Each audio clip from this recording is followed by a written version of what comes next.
কোরবানি শেষ হলেও থামছে না এক ছাগল কাণ্ড। 15 লাখ টাকার ছাগল কেনা নিয়ে রীতিমতো বেঁধে গেছে লঙ্কা কাণ্ড। পরিস্থিতি বেগতিক দেখে এবার এ নিয়ে মুখোমুখি অবস্থানে ছাগলের ক্রেতা আর বিক্রেতা। ঘটনার শুরু ফেসবুকে ছড়িয়ে পড়া একটি ভিডিও নিয়ে। তাতে বেশ বড় মাপের একটি ছাগলের সঙ্গে এক তরুণকে উচ্ছ্বসিত হয়ে কথা বলতে দেখা যায়। ক্যামেরার সামনে ওই তরুণ বলেন, এরকম একটি খাসি কেনা আমার স্বপ্ন ছিল। এরকম খাসি সামনাসামনি দেখিনি, এটি আমার হবে জানা ছিল না। আল্লাহ নসিবে রাখছে, তাই হয়েছে। 11 জুন ছাগলটি ধানমন্ডি 8 নম্বরে ডেলিভারি হবে বলেও জানান তিনি। মুশফিকুর রহমান ইফাত নামের ওই তরুণ জানান, সাদেক এগ্রো থেকে 12 লাখ টাকায় তিনি ছাগলটি কিনেছেন। হলে ফেসবুকে জোর আলোচনা চলে ইফাত জাতীয় রাজস্ব বোর্ডের সদস্য মোহাম্মদ মতিউর রহমানের ছেলে। একজন সরকারি কর্মকর্তার ছেলে হয়ে কিভাবে এত টাকা দিয়ে খাসি কোরবানি দেয়, এ নিয়ে তোলপাড় শুরু হয় নেট দুনিয়ায়। পরে ঘুরে যায় এর মোড়। জানা যায় সেই ভাইরাল হওয়া খাসিটি কেনেননি ইফাত। তার দাবি, সাদেক এগ্রোর কর্ণধার ইমরানের অনুরোধে ছবি তুলেছেন তিনি, খাসিটি কেনার জন্য না। সাদেক এগ্রো ঘুরতে গিয়েছিলাম, আমি গরু দেখার জন্য গিয়েছিলাম। সাদেক এগ্রো যিনি মালিক ইমরান ভাই, আমার ওনার সাথে আগে থেকে পরিচয় ছিল।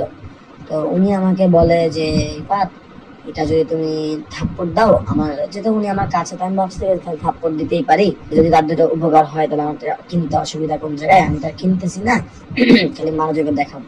তো তার কথা অনুযায়ী আমি ছবি তুলি খাসিটার সাথে, আমি সবাইকে বলি হ্যাঁ আমি খাসিটা কিনছি। আসলে খাসিটা কিন্তু আমি কিনা হয়নি, এবং খাসিটা আমার বাসায় বানানো হয়নি, এবং খাসিটা আমার কোরবানি দেওয়া হয়নি।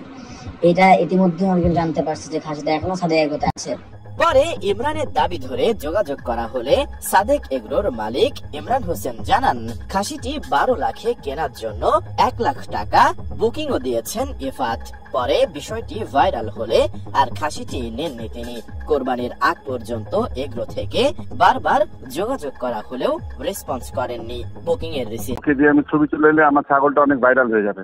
আর আমি যদি ভিডিও করাই যে ও কিনছে বলে, পরে আমি আর এই ছাগলটা অন্য কারোর কাছে বেচবো কি হবে? এর চেয়ে বেশি টাকার গরু তো গত বছর আমাদের কাছে কিনছে, ও একা এসেই কিনছে। আমাদের খামার না, আরো দু একটা খামার থেকে আরো বড় বড় গরু কিনছে। ও এখন কিসের প্রেক্ষিতে বলছে I don't know, but I have all the supporting documents and all the chats, যে সে তার সঙ্গে আমার কথা হয়েছে।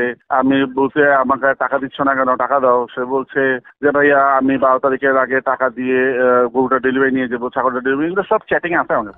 এদিকে একাধিক গণমাধ্যমের খবরে বলা হয়, ভাইরাল ইফাত জাতীয় রাজস্ব বোর্ডের কর্মকর্তা মোহাম্মদ মতিউর রহমানের ছেলে।